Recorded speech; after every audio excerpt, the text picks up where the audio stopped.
Hi, you're watching this video on You Got This with Tyler, and I'm Chaplain Tyler.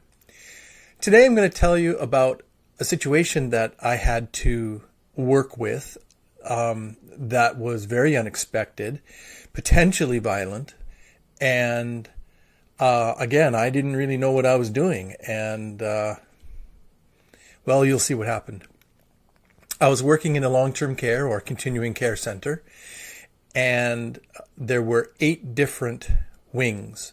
Each wing was designated for different levels of care and different levels of dementia.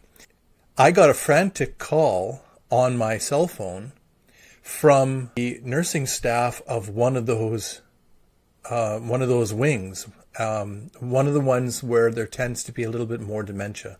And the nurse when I called, the nurse all she said was, "We've got a situation and we can't deal with it. Get over here." I went, "Oh, okay. I'm on my way." So I met the staff at the entrance to the unit, and they told me that one of the residents who had significant dementia had grabbed a frying pan in the kitchen. Now, the units are laid out so that there's 2 sides, and then in the center of the 2 wings, I guess you would call them, is the kitchen area. And there's a gated area, and then there's a central island, and there's a window that looks out towards a field. And they told me that the gentleman was very angry and was screaming at them. And when they tried to help him and to calm him down, he just kept screaming about something that they didn't understand what he was really talking about. Great. So what I did is I went slowly towards the kitchen area. The gated area was locked off. Locked off, was closed. But I could still see the gentleman, and he was looking out the window holding this big frying pan. He turned out to be a large guy. Apparently he used to be a farmer, and he was a large man. I'm not small. I'm a big guy.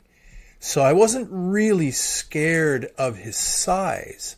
I was, however, not wanting to be hit by a frying pan, which he definitely was holding. So I came to the gate, and I said, "Hey, I noticed that you're looking out the window. Do you see something there?" And he looked back over at me, and he said, and he kind of took the frying pan and he kind of pointed toward the window, and he went, "They're stealing my car!" Well, he didn't have a car. He definitely wasn't in the present moment. It was very real to him. And so I said, "Can I come and look?" And he said, "Yeah, come look." So I opened the gate, and I went over, and I stood actually really close to him because I had to get close to look at the window. And I looked out the window, and I went, "Oh, yeah, that's ridiculous." The guy said, "Somebody should do something." And I said, "That's absolutely right. That shouldn't happen. What I'm going to do is I'm going to call the police, and we're going to get on top of this." And the guy looked at me, and he said, "You're going to do that?" I said, "Absolutely. I will call the authorities." The authorities being, I would tell the authorities, the nurses, what was happening. And I said, "We got this. You don't have to worry. We got this." And he goes, "You sure?" And I went, "Absolutely." He says, "Okay, here." Gives me the frying pan. And then, without any other real words or concerns, he just takes himself out the other gate, goes to his room, closes the door, and that was that.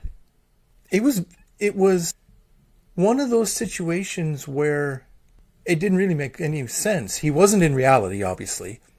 I went and I got the nurses, and they came back to the unit, and everything was good. They looked in on him. He was fast asleep, totally calm. And we figured that maybe he was reliving an old memory, or that there was anxiety that he was expressing from another place that was coming out in that kind of behavior. Well, I learned a few things from that. As a chaplain, we're always taught to go where the person that we're working with goes. Don't really come with our own agenda. Go where they go. Well, that is no further.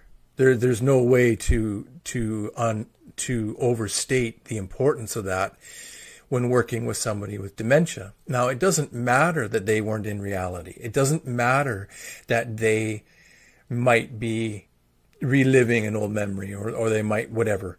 That's not the point. The point is that their reality as they perceive it to be.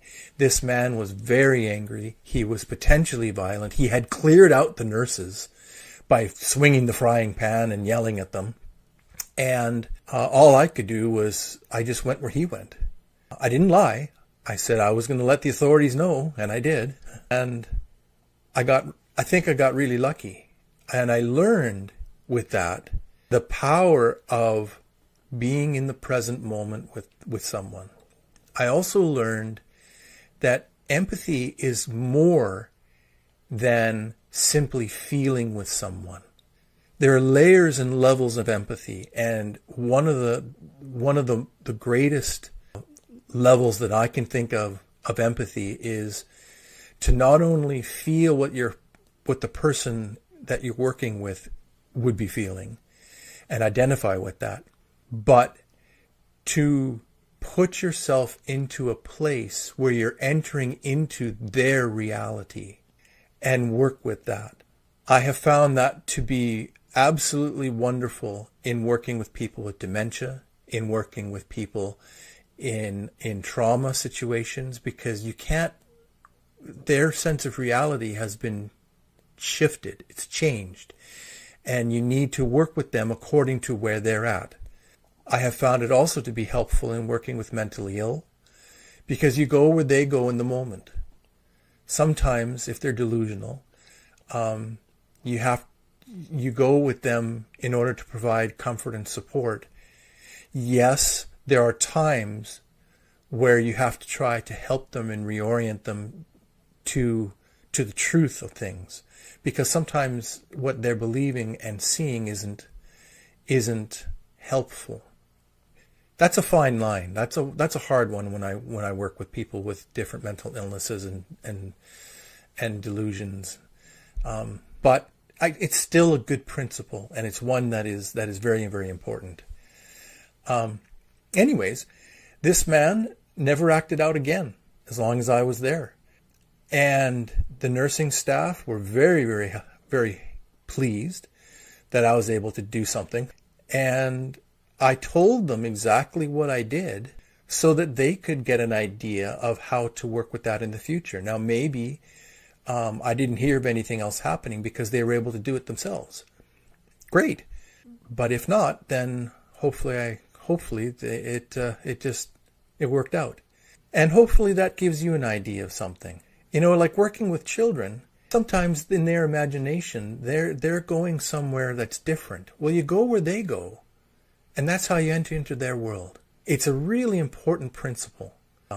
Yeah, it just is. So I hope this has been encouraging is one word, but I hope this has been kind of fun, and you have a little bit of learning with this. And I'll continue talking about this principle of going where people go.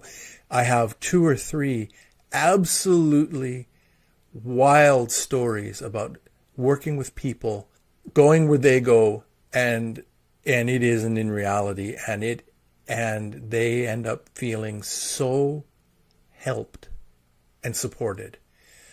I've got one that I'm really thinking about that I'll do in a little bit here. But anyways, may you have a wonderful, wonderful rest of your day. This is Chaplain Tyler signing off. And remember, I see you, I do believe in you, and you got this. Take care.